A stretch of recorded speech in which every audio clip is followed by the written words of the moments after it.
Welcome to the Conch Economist. I'm Merle Dimbath, and I'll be sharing with you insights and explanations about current economic issues and problems. I want to help you become your own economist. Our goal is to survive the waves of economic change by making better decisions and choices in the ordinary business of life. Sometimes in economics, it's good just to step back and ask some basic questions. Now that the government is open again, we can very well ask the question, what have we learned from this experience? Well, one thing we have learned, and we knew this before, that the Senate is certainly able and willing to cause widespread economic damage and to result in the delay of economic data being produced, lost incomes, lost productivity, economic damage, and so forth. And they're willing to do this beyond the scope of the pending continuing resolution, which was the issue at hand. The deadlock wasn't resolved until a few Democrats followed their conscience and joined the Republicans to open the government in full operation. What was surprising was that, to me anyway, was that Chuck Schumer was widely criticized for not keeping the troops in line.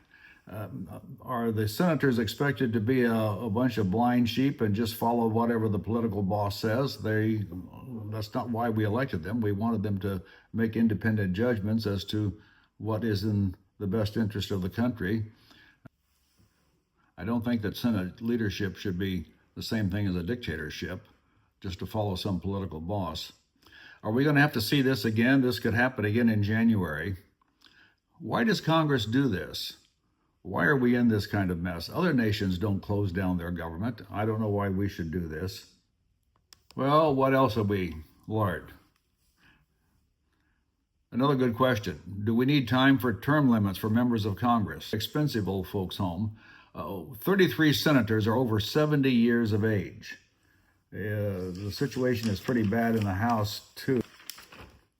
There's 86 people in the members of the House of Representatives that are over 70. Big question. Why do members of Congress get paid during the government shutdown? More bad results from the shutdown was that the shutdown aggravated our spending deficit. We are deeply in debt and are spending $1 trillion a year on interest. But now we're having to pay employees for back pay for work that they did not do. The employees, of course, are certainly entitled to that. They should be paid because they had expenses and so forth that they needed to make, but they couldn't work because the government was shut down. This whole operation just added to the inflationary pressures that we have. Another question is, what is the solution for inflation and our national debt? It's rather obvious that the Federal Reserve has stopped worrying about inflation. Chairman Powell makes the obligatory comments about a 2% goal, but that's as far as it goes. I've discussed this in previous programs about the problem of the dual mandate of trying to do both full employment and price stability at the same time. And as a result of the balancing act that the Fed has done trying to keep both of these in line, we have a situation of where our interest rate policy has been too low to control inflation, but too high to support the housing and home buyers. We obviously have given up on the idea of the 2% goal. We haven't had a 2% inflation in a long time.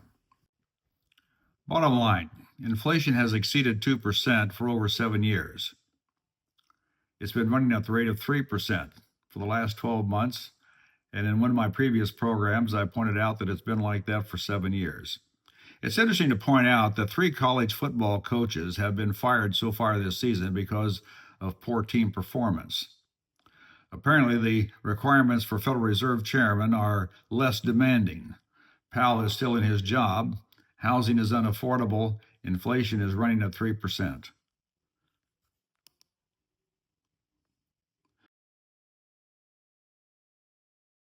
Well, with the Fed giving up on controlling inflation, what is an alternative? Well, obviously, we now need to concentrate on trying to raise wages more than prices are going up. This means that if inflation is 3%, wages need to increase by more than that amount. We need to have a real wage increase, and if you're going to have a real wage increase, you've got to have a wage increase of 4 or 5%, something higher than the 3% inflation. This requires economic growth. This requires an increase in labor productivity. The Fed apparently is hoping that this is going to lower interest rates. But the Fed does things very slowly and limited in magnitude. They have changed rates like a quarter of a point. That is not going to provide the stimulus to the economy that we need. The Fed's track record on accomplishing its goals, whether it's for economic growth or price stability, is not good. Well, obviously, it's time for us to have a economic policy with strong goals to accomplish the problems that we have. Number one, we need employment, wage, and salary growth that exceeds the rate of inflation. People are not going to be able to deal with inflation until wages go up at a faster rate. At the same time, we need tax revenues sufficient to balance the federal budget and to reduce the national debt. These are tough tasks. These are not easy, and we need the work of both Congress and the executive branch, as well as the Federal Reserve, all working together to accomplish this. Congress has to do a better job of controlling spending. Spending has been exceeding our income for a number of years, and we have got a huge national debt. And it's not going to solve itself, it's not going to go away, and it's not going to get any easier. These are ambitious goals, and they're going to require trillions of dollars of investment in a broad range of activities and sectors and purposes. AI may help, but we're going to need to improve our manufacturing, our agricultural base, all across the board. Now, President Trump has in recent months announced various agreements and plans by companies to make major investments, trillions of dollars. And let's hope these come to pass. The benefits of legislation enacted by Congress last year or this year in 2025 will hopefully begin to get realized in next year, 2026. And these legislative enactments, the big beautiful deal as they called it, and some other things, reduced regulations and other actions, might enable us to reach our goal. Let's hope so. Time will tell. But it's going to take a lot of work. Well, this concludes my report to you for now. Please share this with others and don't forget to subscribe. Join the Conch Economist next time for more Surviving the Waves of Economic Change.